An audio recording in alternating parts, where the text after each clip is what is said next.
الهدى بجماله حسنت جميع خصاله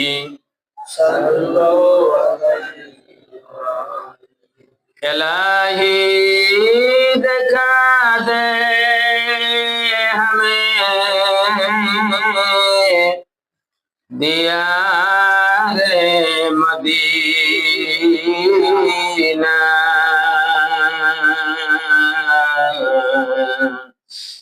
इलाही बना दे हमें गुबार मदीना बलगल उला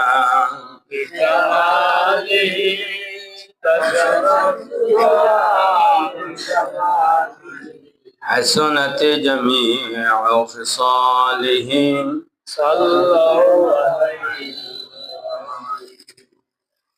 এই পৃথিবীতে সবচেয়ে বড় যিনি আপনজন ওনার নাম কি? আমার নবী। কে? এই পৃথিবীর মালিক হইল আল্লাহ। আমাদের প্রিয়জন আস্থাভাজন যিনি, উনি হইলেন আমাদের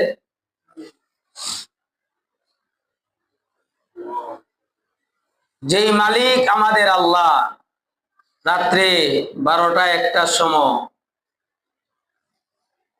অসুস্থ হইলে গ্রামের ডাক্তার ঘুমাইয়া মইরা থাকে, হাসপাতালে গেল গেট ডাইকা খুলন লাগে, জরুরি বিভাগের লোক অঙ্গাইতে অঙ্গাইতে জিমাইতে জিমাইতে টুল বাইন গেলা। যিনি আমার স্রষ্টা আল্লাহ, ওনার ঘুম নাই খাওয়ান নাই, যে কোনো সময় ডাক দিবেন আল্লাহ শুনবো কি শুনতো না? আর প্রিয়জন আমার নেতা, আমার হাবিব, পৃথিবীর যত নেতাও একটা আঘাত পাইছেন, দলের লেগা বাইরেছেন, মিছিলে মিটিংয়ে আঘাত পাইছেন, একদিনে দেখতো পারে, এরপরে আর খবর নাই। আপনার আব্বা আমার আম্মা, আপনার বোন, আত্মীয় স্বজনের কাছে হাত পাতন ছাড়া আর কিচ্ছু না। আমরা সকলেই জানি নবীজি হাসরের ময়দানে উম্মতের লেগা পাগল পারা হবে। একটাই উদ্দেশ্য থাকবে, আমার উম্মতকে আমি জান্নাতে নিব, বেহেশতে নিব, আর কোন উদ্দেশ্য না। এখানে কিন্তু ওনার ছেলে মেয়ে আছে, বিবি সন্তান আছে, কাহারও জন্য না, একমাত্র ফিকির করবে উম্মতের জন্য। আর এক শ্রেণীর লোককে আমরা ওয়াজ মাহফিলে শুনি, কথাটা হাদিসের অংশ। নবীজি বলবেন সুকান লিমান গাইয়ারা, সুকান সুকান দূর। নবীজি হাসরের ময়দানে কি বলবো? সুকান। এর অর্থ হইল দূর। কেন? দুনিয়াতে টাকা অবস্থা আমি নবী যেইভাবে বলছি সেইভাবে তুমি চলো নাই, আমার কথা শুনো নাই, আমার মহব্বত অন্তরে নাই, এখন তুমি আমার থেকে দূরে দাও, দূরে দাও। এই উম্মতেরও একটা হালত হবে, নবীজি কানব। এলে আমার নেতা যিনি নবী দূর কইরা দিব, এরপরে হাজার হাজার কোটি কোটি বছর ধরে বুইরা বুইরা সারলে নবীর উম্মত হিসাবে একটু জান্নাত দেখবো। তাহলে বলেন তো দেখি, হাসরের ময়দান কায়েম হওয়ার পরে নবীজি ডাইকা ডাইকা আনলে ভালো হইব না সুকান কইলে ভালো হইব? উম্মত দুইটা ভাগে বিভক্ত হইব। কিছু উম্মতরে কইব দূর, যা আমার কথা শুনছিলে না, যা দূরে যা। আর কোন কোন উম্মতরে ডাইকা আইনা নবীজির জিম্মায় আল্লাহর তৈরি জান্নাতে পৌঁছায়। তাহলে আমরা কি ফুইরা যাইতে চাই না ডাইরেক্ট যাইতে চাই? ডাইরেক্ট যাইতে চাইলে সামনে যে একটা রাত্র আইতাছে, এটার নাম হইল শবে বরাত। এর ভূমিকা স্বরূপ আলোচনা গত সপ্তাহ হয়েছে। কোন দোয়া পড়বেন, কি ইবাদত। এখন আসুন এই রাত্রের করণীয়, আমাদের দায়িত্বটা কি, এই রাত্রের গুরুত্বটা কি। এই রাত্রিতে মহান আল্লাহ জীবনের যা গুনাহ আছে সব গুনাহ আল্লাহ মাফ করে দিবে। এখন আসুন কারে মাফ করব? সামনে আইতাছে শবে বরাত। সামনে কি আইতাছে? আমরা সোজ একটা গ্রাম্য ভাষা কো বাত্তির নাই, আসলে দে বাত্তি আর বাত্তিটা নাই, এটার নাম হইল শবে বরাত। নবীজি যে বাক্যটা, এটা মুরব্বীরা কইয়া যায়। এই রাত্রিতে সকল গুনাহ মাফ করবে। কার গুনাহ মাফ করব? ইমানদার নবীর উম্মতের গুনাহ মাফ করব। ইমানদার কেনা, নবীর উম্মত কেনা, জানার দরকার আছে না নাই? সামনে হইল শবে বরাত, এরপরে 15 দিন পর হইল রোজা। রোজার পরে চাকরিজীবী যারা আছে তাদেরকে বেতন দেওয়া হয়, বোনাস দেওয়া হয়। আর এই রাত্রেও ইমানদার যারা মুত্তাকি, যারা ইবাদত করব, তাদেরকে গুনাহ মাফ করবেন, ফেরেশতারা নেক লিখবো। কার গুনাহ মাফ করব? এখন আমি যদি চাকরি না করি আমি বেতন পাবনি।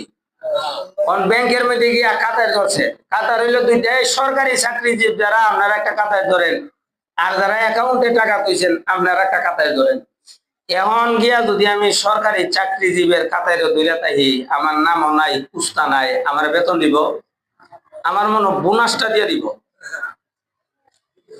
আরো কাতারে ঢোকার কারণে এর বিচার বাড়ি দিব, ওই হাসরের ময়দানে যারা দিব। এই জন্যে নামাজি, পরেজগার, ইমানদার তাদেরকে আল্লাহ তাআলা এই রাত্রিতে গুনাহ মাফ করব, বোনাস দিব। কি দিব? আজকে এই পর্যন্ত, আজকে আমাদের আবহাওয়া খারাপ, কিন্তু এই যতলা লোক আইছি, আমরা কি ফজরের নামাজ আইছি? ফজরের নামাজ পড়ছি, অথচ আল্লাহ বলছেন, নবীজিও বলছেন 5 ওয়াক্তের নামাজ। নামাজি মুত্তাকিকে আল্লাহ তাআলা ওই শবে বরাতের রাত্রে সওয়াবও দিব, গুনাহ মাফ করব, বোনাসও দিয়ে দিব।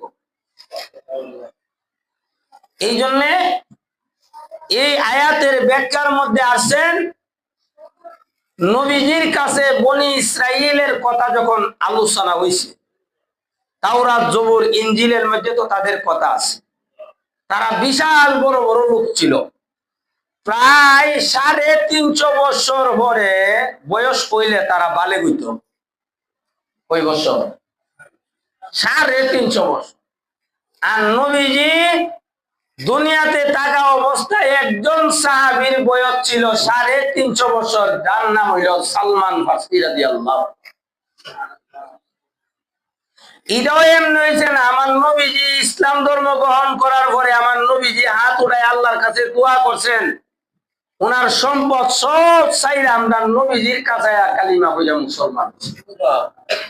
সব সম্পদ, সম্পদ হয়ে যেটা সম্পদ না, আমরা তো সম্পদের লেগে সম্পত্তি ওই আমরা মনে করেন যে গলাইঙ্গা, আর এদিকে হইলো হাই রোড, বিশ্ব রোডের রোড, আর এদিকে ধরেন শাহবাজ রোড, এদিকে পিওতারা। এই সম্পদের মালিক ছিল এই সাহাবীর আব্বা আসলাম রাদিয়াল্লাহু তাআলা।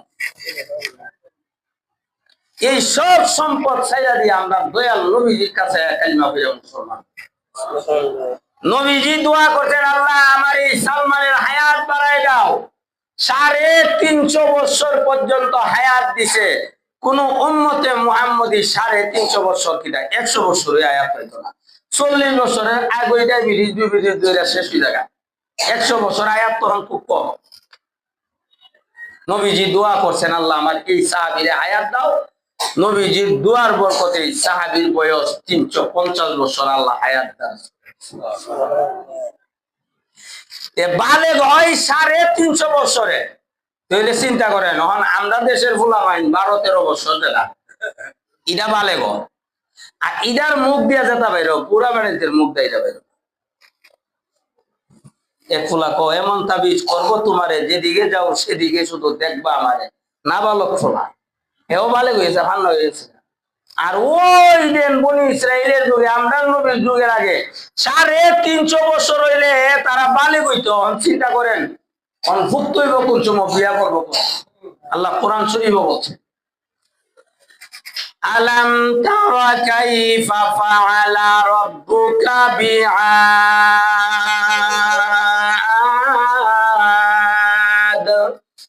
إرم ذات العماد।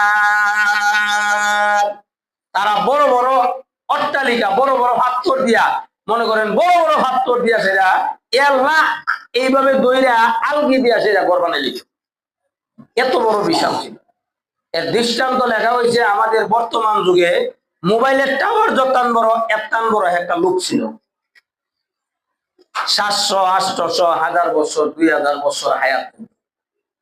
নবীজি একদিন এই চিন্তার মধ্যে হয়ে গেছে, আল্লাহ আমার উম্মত তো 100 বছর, 60-70 বছর হায়াত পা, এতলা ইবাদত তো তোমার করতে না, এতলা নামাজ রোজা করতে না। তখন আল্লাহ আমরা নবীরে সান্ত্বনা দিয়া বলেন, নবী গো, আপনার উম্মতে যদিও 60 বছর, 40 বছর, 100 বছর হায়াত দিছি, কিন্তু উম্মতে মুহাম্মদী আপনার উম্মতের মধ্যে এমন কিছু রাত, এমন কিছু দিন দিয়া দিছি, 1000 বছর ইবাদত করার মতন সওয়াব এই রাত ইবাদত করলে সওয়াব দান করে। এলে অন্য নবীর উম্মত থেকে আমরার নবীর উম্মত আমরার পাওয়ার বেশি না কম? সবে বরাতের রাত দিন আইতাছে, খালি টুপি লিয়ে দুইরা এসে ইবাদত কইরা 200 রাত নামাজ পড়ে গেলে কি চলবো?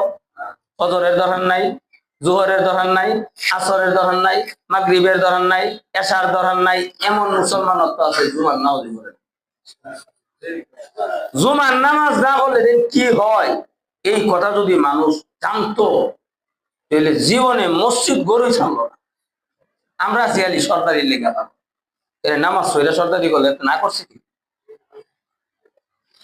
এই জন্য আসুন সাহাবায়ে কেরাম রাদিয়াল্লাহু তাআলা আজমাইন তারা যখন রজব মাস ঢুকে যাইতো, নবীজি এই দোয়া পড়তেন, সাহাবীরা এই দোয়া পড়তেন, আল্লাহুম্মা বারিক লানা ফি রজব ওয়া শাবান ওয়া বাল্লিগনা রমাদান। রজব মাস চলে গেল, এখন বর্তমান চলতেছে শাবান মাস। আর কয়েকদিন পরে এমন একটা রাত্রি আল্লাহ দান করে দিছে আমাদের কপালে, আমাদের জন্য একমাত্র এমন কিছু রাত। এর মধ্যে একটা রাত হইল শাবান মাসের 14 তারিখ দিন গিয়া রাত্র, যেই রাত্রে ইবাদত করলে 1000 বছর ইবাদত করার মতন সওয়াব দান করে দিবেন। 1000 বছর ইবাদত করলে যেই পরিমাণ সওয়াব, সেই পরিমাণ সওয়াব। তাহলে ওই রাত্রে ইবাদত কেমনে করতে হবে?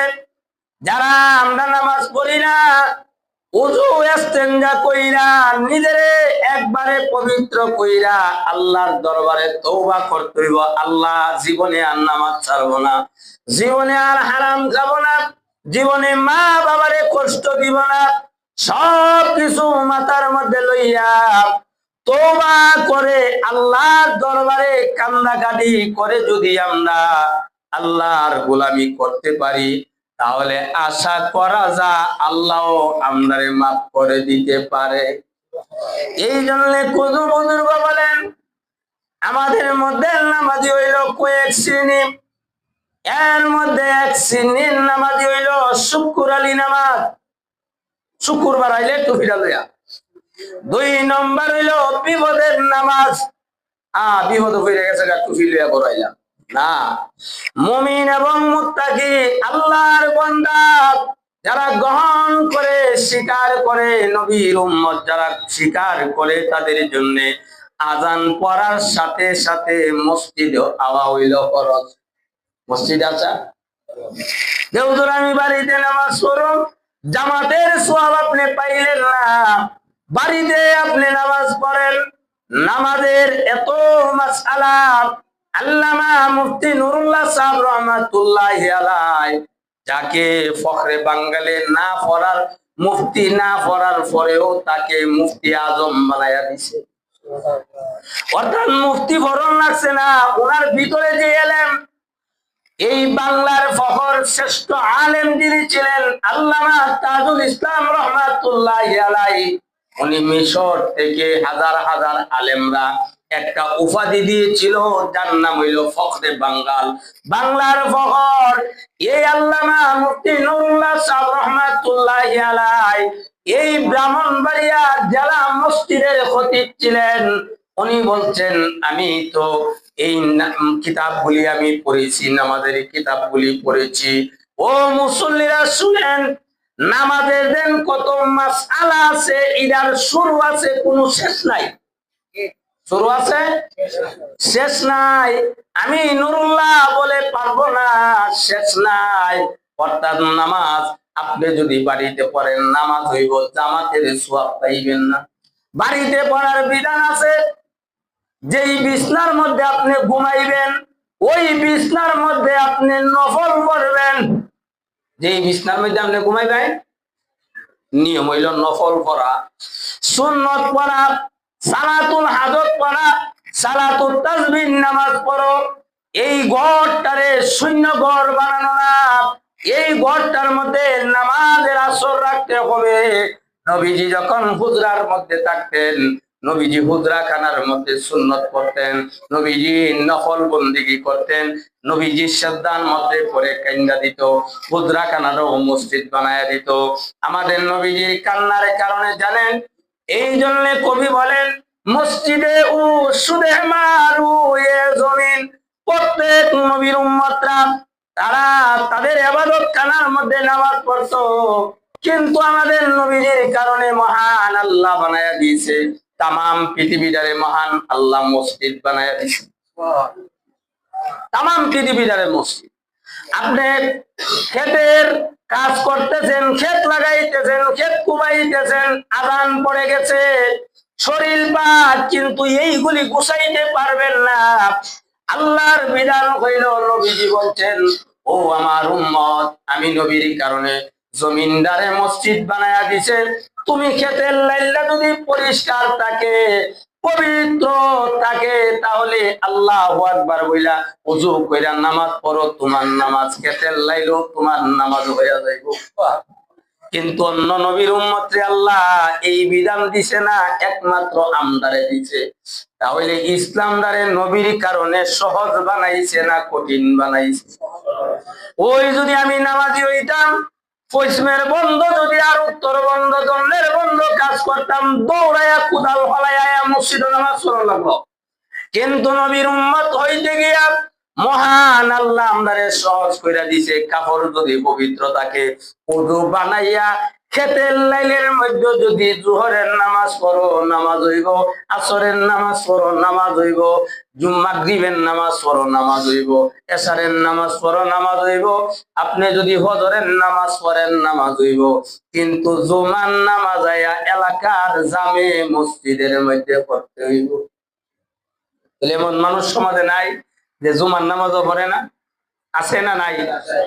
যে জুমার নামাজও পড়ে না, 5 ওয়াক্ত নামাজ পড়ে না, তাহলে সবে বরাতের রাইতে যদি 100 রাকাত নামাজ পড়ে দোয়া করে, আমরা দোয়া কবুল হইব। এই জন্য বুজুর্গ বলেন, বিপদের নামাজি এক হইল শুকুর আলী, 2 নম্বর হইল বিপদ। বিপদ কেমন? বিপদ আয়া হয়ে গেছে গা, টুপি রান্দাবি লাগাইয়া আরম্ভ। কিন্তু না, বুজুর্গ আল্লাহর ওলি বলেন, হাকিম আক্তার সাহেব রাহমাতুল্লাহ আলাইহি বলেন, মানুষ যখন আরামে থাকে, সুখে থাকে, তখন যখন আল্লাহর দরবারে কাঁদবে, আল্লাহর দরবারে ইবাদত করবে, দোয়া করবে, বিপদ আইলে ওই কান্দার কারণে বিপদের সময় কাঁদতে হবে না, এটা অটোমেটিক মহান আল্লাহ কবুল কইরা লাইব। ওই নৌকা দেন চালা দেন না, শেষ দেখাটা দেন কি, শেষ দেখা আগে উকা খাইতো মুরব্বীরা, শেষ ঠান্ডা দিয়া লই, শেষ ঠান্ডা অনেক যা। ওই যখন আপনি সুখে থাকবেন, ইবাদত করবেন, আল্লাহর কাঁদবেন, চোখের পানি ফেলাইবেন, দুঃখের সময় কাঁদতে হইতো না। দুঃখের সময় আল্লাহ কইবে, আমার বান্দা তো কাইন্দা তোলাচ্ছই, হেরে লারা সারা দিয়া হেরে আল্লাহ বাঁচাই দেয়। তাহলে সবে বরাতের রায় আমরা যারা নামাজ পড়ছি না, তওবা করতে হইব, আল্লাহর দরবারে কাঁদতে হইব। দোয়া বলি, দোয়া কিটা? দোয়া কি? আমরা তুমি বাঙালি, দোয়া হইল মা বাবার জন্য দোয়া চাও, গুনাহ মাফের জন্য দোয়া চাও। শিরিক করছো, আল্লাহর কাছে মাফ চাও, তওবা করো। হ্যাঁ, বিদআত করছো, তওবা করো, মাফ চাও, আল্লাহর কাছে কান্দাকাটি করো। হারাম খাইছো, তওবা করো, আল্লাহর কাছে মাফ চাও। আল্লাহ বলেন, আমি 24 ঘন্টা তৈয়ার, আমার বান্দা একবার ডাক দিলে আমি আল্লাহ 10 বার জবাব দিই। তাহলে শবে বরাতের রাত আমাদের অতি নিকটে।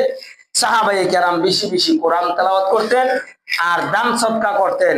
আর পাওনাদারের টাকাগুলি তারা এই মাসটা আইলেই ব্যবসা বাণিজ্য করতেন, নিয়ে সেটা বুঝাই দিত।